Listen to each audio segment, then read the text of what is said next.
What Brandon didn't know, when he stood up at my granddaughter's engagement party and announced to 80 guests that he was finally getting me proper care, was that I owned the restaurant we were sitting in, along with the entire block in Tribeca. All 6 buildings. He'd just called my rent-controlled Brooklyn apartment a safety hazard and told everyone I'd be much better off at Summit Senior Living, the facility his mother's company managed, the one that cost $11,000 a month. But I'm getting ahead of myself. My name is James Martinez. Most people call me Jim. I turned 68 last March, and I retired from the New York Fire Department 3 years ago, after 44 years of service. Started when I was 24, worked my way from probationary firefighter to battalion chief. The kind of guy who still wore his old FDNY jacket everywhere and kept his boots polished, even though I'd never wear them on a call again. My granddaughter Rachel had been so excited about this engagement party. She'd called me 2 months earlier, practically vibrating through the phone. "Grandpa, please say you'll come. Brandon's parents are hosting it at Aurelio's in Tribeca. It's going to be amazing." Aurelio's. I knew the place well. Should have, considering I'd owned it since 1998. But Rachel didn't know that. Nobody did. "Of course I'll be there, Mija," I'd told her. Wouldn't miss it for the world. Rachel was 26, an ER nurse at Mount Sinai. Smart, compassionate, tough as nails. She reminded me so much of her grandmother Elena, my wife, who'd passed away 15 years ago from a stroke. Elena and I had one daughter, Sophia, who'd given us Rachel before dying in a car accident when Rachel was just 4 years old. I'd raised Rachel from that point on, just the 2 of us in our rent-controlled 2-bedroom in Sunset Park, Brooklyn. That apartment, we'd moved there in 1982, when rent was $340 a month. Now, even with rent control, I paid $1,800. The building was old. The radiators clanked. The hallway smelled like Mrs. Chen's cooking and Mr. Kowalski's cigars. The elevator made concerning noises, but it was home. Rachel had grown up there. Every scratch on the hardwood floor had a story. I lived simply. Firefighter's pension gave me $4,200 a month. More than enough. I drove a 2006 Honda Civic with 190,000 miles on it. I shopped at the same bodega I'd been going to for 40 years. I volunteered at the community center teaching fire safety to kids. I was content. Then Rachel met Brandon. That was 2 years ago. She'd been at some charity gala for the hospital, one of those black tie things where they raise money for new equipment. Brandon Wells, 35, investment banker at Goldman Sachs. 6 figures salary, probably 7 with bonuses. He wore suits that cost more than my monthly pension. Drove a Mercedes S-Class. Lived in a doorman building in Battery Park City, where the maintenance fees alone were $3,000 a month. Our first meeting was at a steakhouse in Manhattan. The kind of place where they don't print prices on the menu because if you have to ask, you can't afford it. "Mr. Martinez," Brandon had said, extending his hand with a grip that was just a bit too firm. "Rachel's told me so much about you. Firefighter, right? That's really noble work." There was something in the way he said noble, like he was patting a child on the head. 44 years, I'd said. Just Jim is fine. 44 years. Wow. He'd smiled. "And now you're enjoying retirement?" "I keep busy. Volunteer work mostly." "That's great. Really great." He'd looked at Rachel. "It's so important to stay active at that age." At that age. I was 66 at the time. I could still run a 10-minute mile and bench press 200 pounds. Rachel had squeezed my hand under the table. She knew I'd caught it. The dinner had continued like that. Brandon talking about his portfolio, his deals, his connections, asking me superficial questions about firefighting, but never really listening to the answers. He'd ordered a $400 bottle of wine without asking anyone else, then made a show of letting me taste it first. "What do you think, Jim?" "It's a 2015 Brunello." I'd taken a sip. "It's good." "Good?" He'd laughed. "This is one of the finest wines in Nevermind. I forget not everyone has the palate for these things." Rachel had looked embarrassed. I'd just smiled. The real issues started about 6 months ago. Rachel and Brandon had gotten engaged, and suddenly Brandon seemed very interested in my living situation.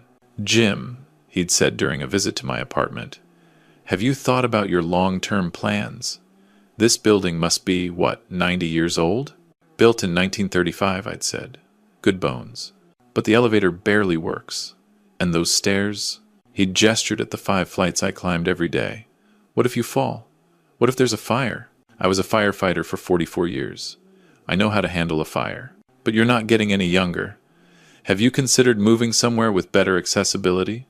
Maybe New Jersey? More affordable, newer buildings? I like it here. But it's not practical, Jim. And Rachel worries about you. We both do. That was the first time he'd used we. Like he was already part of some decision-making unit that included my granddaughter but somehow superseded my own choices. The visits became more frequent. Brandon would show up with real estate listings. Look at this place in Hoboken. 2-bedroom, elevator building, only $2,200 a month. I pay $1,800 here. But for $400 more, you get modern amenities, safety features. I don't want to move to New Jersey. He'd gotten frustrated. Jim, I'm trying to help you here. This apartment is barely habitable. The neighborhood has changed. It's not safe for someone your age. I've lived here 42 years. I know everyone on this block. Mrs. Chen brings me soup when I'm sick. Mr. Kowalski plays chess with me every Thursday. This is my community. That's very quaint. But communities change. People move on. You should too. Then he'd started bringing up assisted living. My mother, Patricia Wells, she's the regional director for Summit Senior Living. They have facilities all over the Northeast. Beautiful places, 3 meals a day, activities, medical staff on site, transportation to appointments. I don't need assisted living. I'm 68, not 88, but planning ahead is smart. And honestly, Jim, what if something happens? What if you have another health scare? The health scare he was referring to was a minor incident 6 months earlier. I'd felt dizzy one morning. Rachel had insisted I go to the ER. They'd run tests and found nothing. Slight dehydration from not drinking enough water after a workout. But Brandon had latched onto it like I'd had a stroke. These things are warning signs, he'd said. My mother could get you into Summit Glen in Westchester. $11,000 a month. But the care is phenomenal. And with your pension plus the sale of this place, you'd be set. I'm not selling my apartment. Jim, be realistic. This is a rent-controlled unit. You couldn't sell it even if you wanted to. But you could leave. Let the landlord re-rent it at market rate. That'd be the responsible thing to do. The responsible thing. Like staying in my home was somehow irresponsible. Rachel had started to sound worried too. Brandon was in her ear constantly. Grandpa, maybe you should just look at some places, just to see what's out there. I'm fine where I am, Mija. But what if you need help someday? Wouldn't it be better to plan now? I have a plan. It's called living my life until I can't anymore. Brandon says. I don't care what Brandon says. She'd gone quiet on the other end of the phone. We'd never talked to each other like that before. I'm sorry, I'd said, but this is my life. I get to choose how I live it. I know, Grandpa. I worry about you. I know you do. But I'm okay, I promise. But Brandon didn't let up. He'd show up at my apartment unannounced. Jim, I brought someone I want you to meet. This is Patricia, my mother. Patricia Wells was exactly what I'd expected. 60 years old, expensive clothes, the kind of smile that never reached her eyes.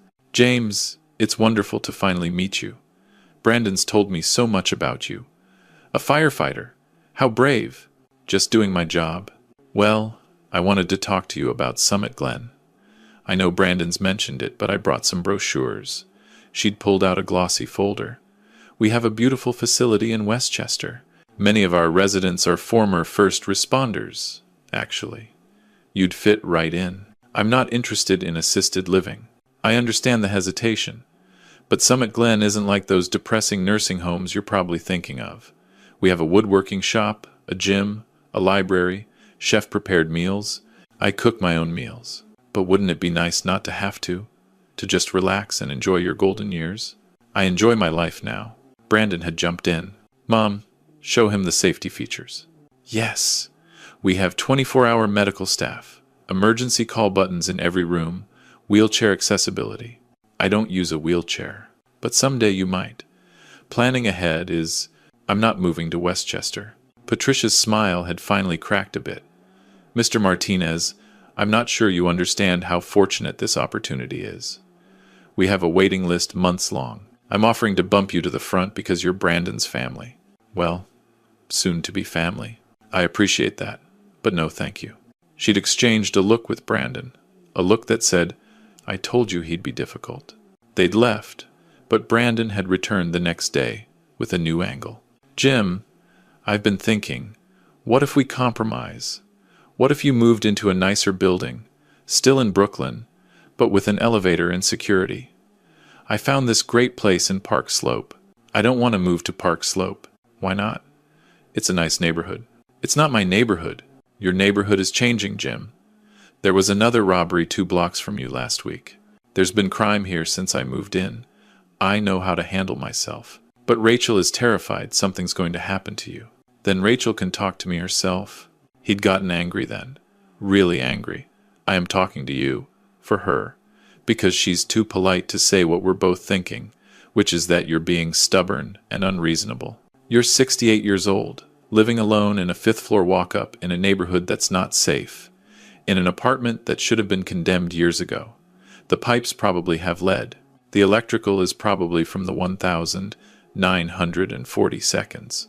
You're one fall away from a broken hip, one fire away from being trapped, one heart attack away from dying alone because it'll take paramedics too long to get up those stairs. I just looked at him. So yes, he'd continued, I'm pushing this, because somebody has to look out for you since you clearly won't look out for yourself. Get out of my apartment. Jim? Now. He'd left. But I'd heard him on the phone in the hallway. Yeah, he's being impossible. I know. We might have to go a different route. Yeah, the engagement party. Everyone will be there. If we present it as a done deal, with family support, I'd felt my stomach drop. Rachel had called me that night. Grandpa, please don't be mad at Brandon. He's just worried. He wants to control my life. He wants to help. Did you tell him to bring his mother to my apartment? Silence. Rachel? He thought it would help if you heard from a professional. I don't need a professional. I need people to respect my decisions. But are they good decisions? Grandpa, I love you, but maybe Brandon has a point. That's when I'd realized. He'd gotten to her, completely. 2 months later, the engagement party. Brandon's parents had rented out the entire 2nd floor of Aurelio's. My restaurant, though nobody knew that except my lawyers and accountants. Let me back up and explain how I owned 6 buildings in Tribeca.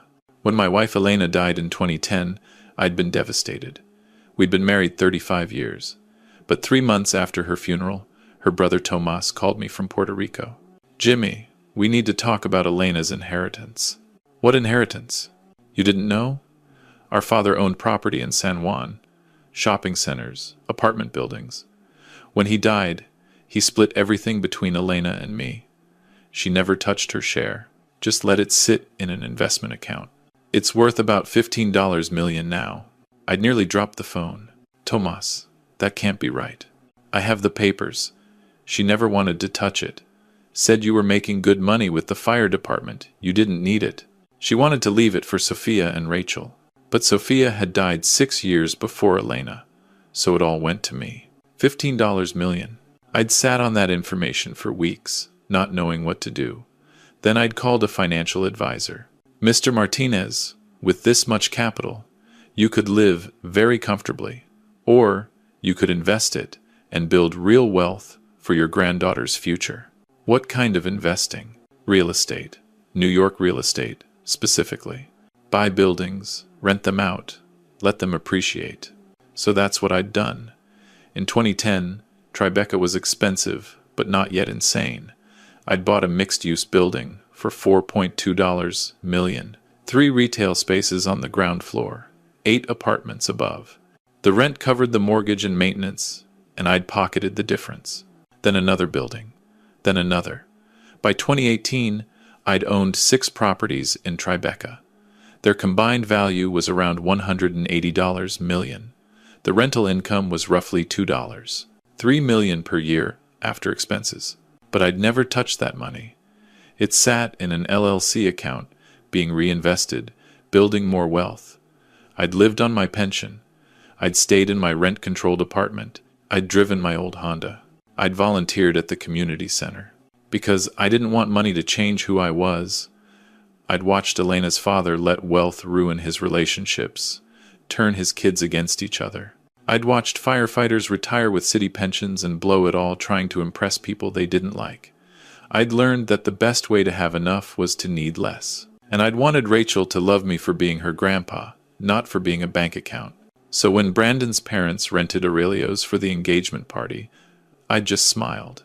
The restaurant manager, Tony, had called me. "Boss, we got a big party booking for Saturday. Some investment banker's engagement party.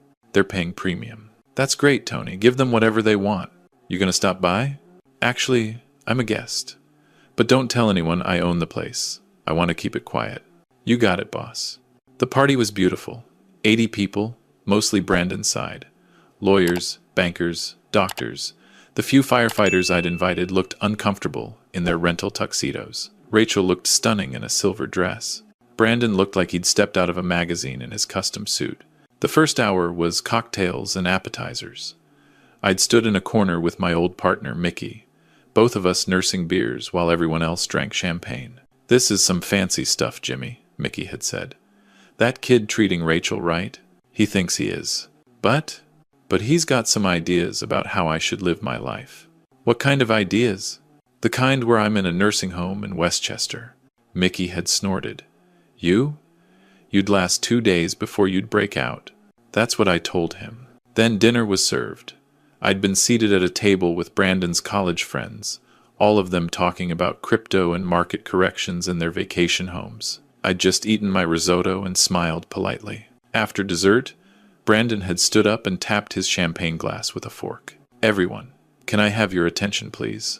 The room had quieted down. "First, I want to thank you all for being here tonight to celebrate Rachel and me.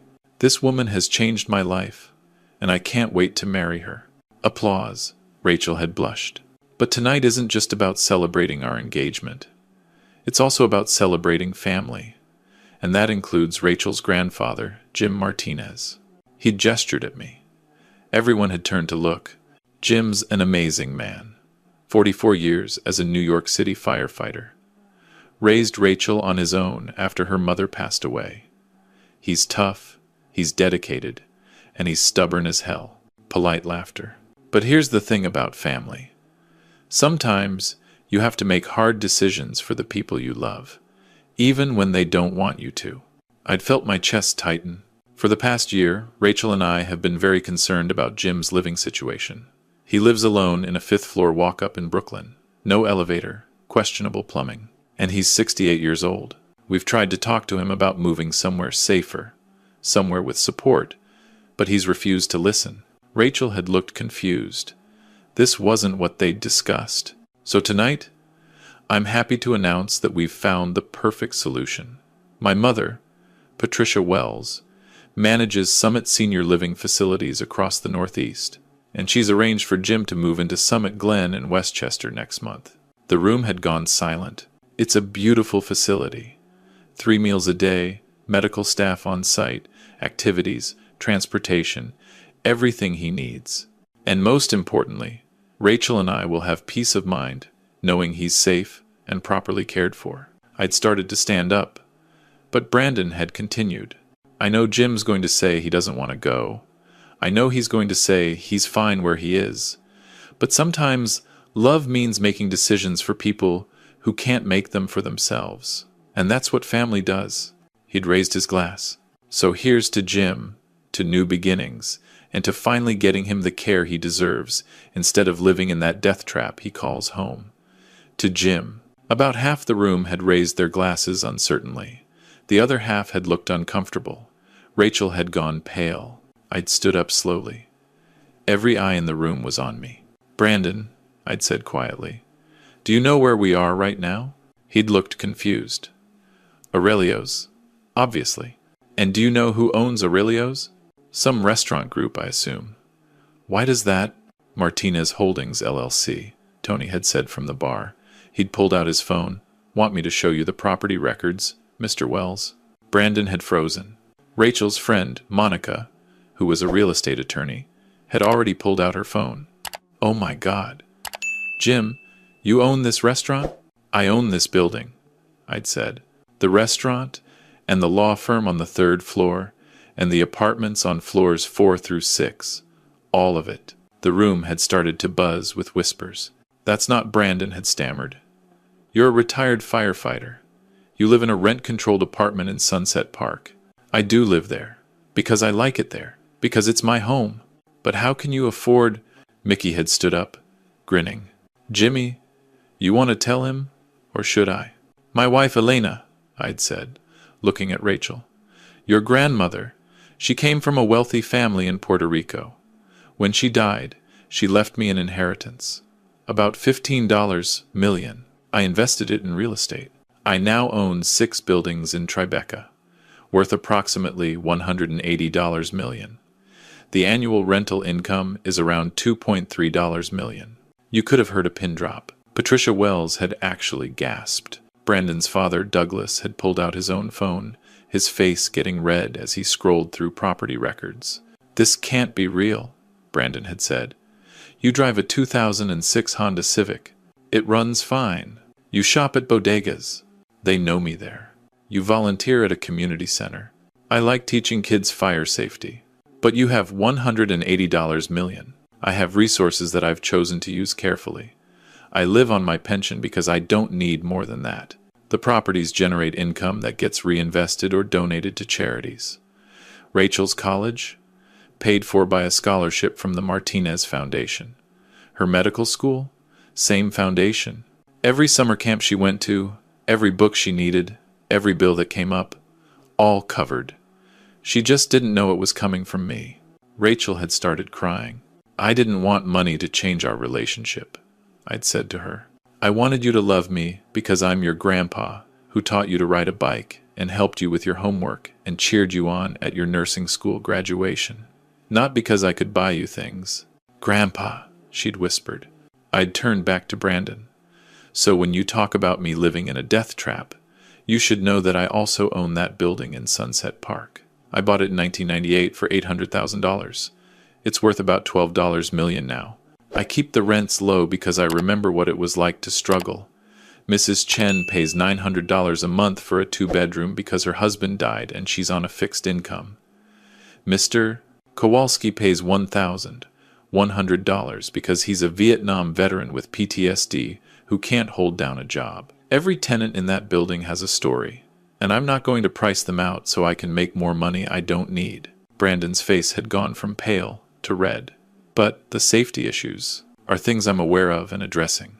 The elevator was just serviced last month by Manhattan Elevator Company. I paid $40,000 for the upgrade. The electrical was rewired in 2019, cost $180,000. The plumbing was replaced in 2021, another $200,000. I maintain my properties properly because I care about my tenants. Then why do you live like you're poor? I don't live like I'm poor. I live like I have enough. There's a difference. I have a home I love, in a neighborhood I love, surrounded by people I care about. I have meaningful work teaching fire safety to kids who need it. I have my health, my granddaughter, and my memories of my wife. What else do I need? A Mercedes? A doorman building? A $400 bottle of wine I can't even taste the difference in? The room was completely silent now. And when you stood up here tonight and announced that you were putting me in a nursing home, that you'd made decisions for me because I can't make them for myself, you showed me exactly who you are. You're someone who judges people by what they own instead of who they are. Someone who thinks an old firefighter in a Brooklyn walk-up must be poor and helpless and in need of saving. I'd looked at Rachel. Mija, I love you more than anything in this world. But you need to ask yourself if this is the man you want to marry. Because this man didn't ask me what I wanted. He didn't listen when I said no. He made plans for my life without my permission and announced them publicly to humiliate me into compliance. Rachel had been crying harder now. Brandon had tried one more time. Mr. Martinez, I apologize. I genuinely thought I was helping. I thought you were struggling. You thought what you wanted to think, because it fit your worldview. Old people are helpless, poor people need saving, and you, the successful investment banker, were the savior. That's not fair, isn't it? You've been pushing this for a year? I told you no at least a dozen times. You brought your mother to my apartment to pressure me. You tried to convince Rachel I was in danger, and when all of that didn't work, you decided to announce it publicly at a party where you thought I'd be too embarrassed to object. Douglas Wells had stood up. I think we should go, Patricia. But Patricia had stayed seated, her face frozen in a tight smile. Mr. Martinez, Summit Glen, is still available if you change your mind. I won't. They'd left. About a third of the party had followed them out, mostly Brandon's friends and colleagues. Brandon had still been standing there, holding his champagne glass, looking like someone had punched him in the stomach. Rachel had come over to me, wrapped her arms around me, and sobbed into my shoulder. I'm so sorry, Grandpa. I'm so sorry. I should have trusted you. I should have defended you. It's okay, Mija. It's not okay. He made me think you were in danger. He made me doubt you. He made you love me. That's not a bad thing. You were just showing love the only way he taught you how. She'd pulled back. Why didn't you tell me? About the money? About the buildings? About any of it? Because I wanted you to know me. The real me. Not the me that money might have made me into. But you paid for everything. My whole life. That's what grandpas do. Brandon had approached slowly. Rachel, can we talk? I don't think there's anything to talk about, she'd said. Please, I made a mistake. A huge mistake. But I love you. You tried to put my grandfather in a nursing home. I thought I was helping. You thought you knew better than him about his own life. You thought you knew better than me about my own family. I'll apologize. I'll make it right. She'd looked at him for a long moment. Then she'd taken off her engagement ring and handed it to him. Rachel, no. I need time to think. I need time to figure out if I can trust you again. How long? I don't know. He'd left then, carrying the ring, his shoulders slumped. The rest of the party had been quiet. People had congratulated me awkwardly, asked questions about the real estate, taken photos with me like I was suddenly important because I had money. Only Mickey had treated me the same. Still want to grab pizza at Sal's next week? Absolutely. After everyone had left, Rachel and I had sat alone at one of the tables, while Tony cleaned up around us. You really own all this? She'd asked. I really do. And you still chose to live in Sunset Park. Every single day. Why? Because home isn't about how much it costs. It's about how much it means. She'd nodded slowly. I think I need to learn that lesson again. You learned it once. Brandon just made you forget. Do you think I should give him another chance? That's not my decision to make. But I'll tell you this. Love isn't about changing someone. It's about accepting who they are and growing together. If Brandon can accept who you are and who your family is, then maybe. But if he's always going to try to fix things that aren't broken, you're going to spend your whole marriage fighting him. Did Grandma ever try to change you? Every day, I'd smiled. She tried to get me to eat healthier, dress better, and watch telenovelas with her instead of baseball. But she never tried to change who I was at my core, and I never tried to change her. We just made space for each other. Rachel had leaned her head on my shoulder. I miss her. Me too, Mija. Every day. Can I stay with you tonight? At the apartment? You know you can always stay with me. We'd taken the subway back to Brooklyn together, just like when she was a kid. Walked up the 5 flights of stairs to my apartment. She'd slept in her old bedroom, the one I'd kept exactly the same since she'd moved out for college. In the morning, I'd made us breakfast. Scrambled eggs, toast, coffee. We'd sat at the same Formica table I'd bought in 1982, eating off the same mismatched plates.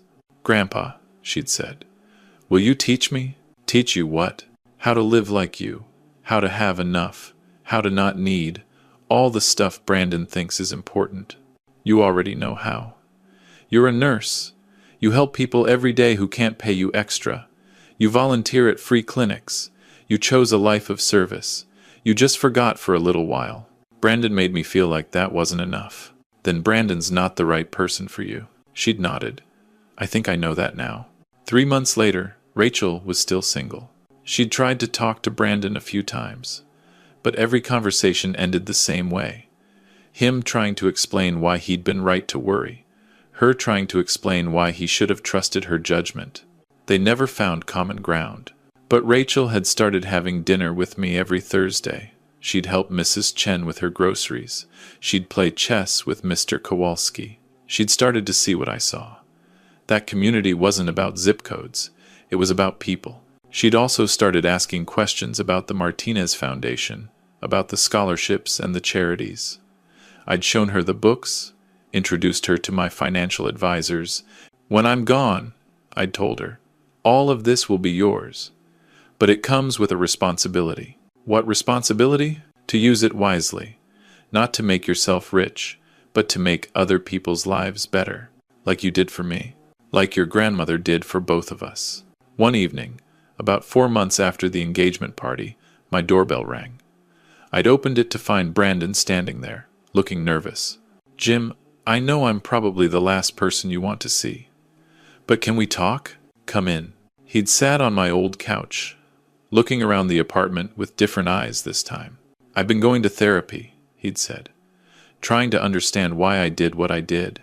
And my therapist says I have control issues, that I grew up in a house where everything was about status and appearances, and I internalized that. When I saw you living simply, I couldn't understand it. It scared me. So I tried to fix it. I'm not something to be fixed. I know that now, and I'm sorry. I'm truly, deeply sorry for disrespecting you, for trying to control your life, for hurting Rachel. Have you told her this?" "I've tried. She won't see me." "That's her choice. I know, and I respect that. But I wanted you to know that I'm trying to be better. I sold my Mercedes. I'm volunteering at a homeless shelter in the Bronx. I'm learning that there are different ways to live a good life." "That's good, Brandon. Really? Do you think Rachel will ever forgive me?" "I think Rachel needs to figure out who she is without someone trying to tell her. And maybe you need to figure out who you are without trying to fix everyone around you." He'd nodded. "You're right. But for what it's worth, the fact that you're here, the fact that you're trying, that says something." "Thank you, Jim. That means a lot." He'd left, and I'd called Rachel to tell her he'd stop by. "What do you think, Grandpa?" "I think people can change if they really want to, but I also think you shouldn't wait around to find out." "I'm not. I've been seeing someone, another nurse. His name is David. He volunteers at the same free clinic I do." "Yeah? What's he like?" "He drives a 2008 Toyota. He lives in Astoria with 2 roommates. He sends money to his parents in the Philippines every month. And when I told him about you, about what happened at the party, he said he wanted to meet you because any man who could raise someone like me must be pretty special." I'd smiled. "When do I get to meet him? Sunday dinner? If that's okay, I'll make my famous arroz con pollo." "Perfect." Now, I'm 68 years old. I still live in my rent-controlled apartment in Sunset Park. I still drive my 2006 Honda Civic. I still volunteer at the community center. I still own 6 buildings in Tribeca worth $180 million. But that's just numbers on a balance sheet. What matters is that Rachel comes over every Sunday with David, and they help me cook dinner. What matters is that Mrs. Chen still brings me soup when I'm sick, and Mr. Kowalski still beats me at chess every Thursday. What matters is that I wake up every morning in the home I chose, in the neighborhood I love, living the life I want. Brandon, last I heard, he was still in therapy, still volunteering, still trying to figure out who he is when he's not defined by what he owns. I hope he gets there someday. But that's his journey to make. As for me, I learned a long time ago that the best revenge isn't humiliating someone at a party.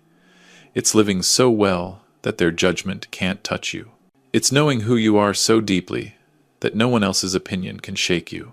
And sometimes, when I'm sitting on my worn-out couch in my 5th-floor walk-up, eating pizza with my granddaughter and her boyfriend, I think about that engagement party, about the look on everyone's face when they realized the old man in the corner owned the whole building. It was pretty satisfying, I'll admit that, but not as satisfying as the life I've built. not by a long shot.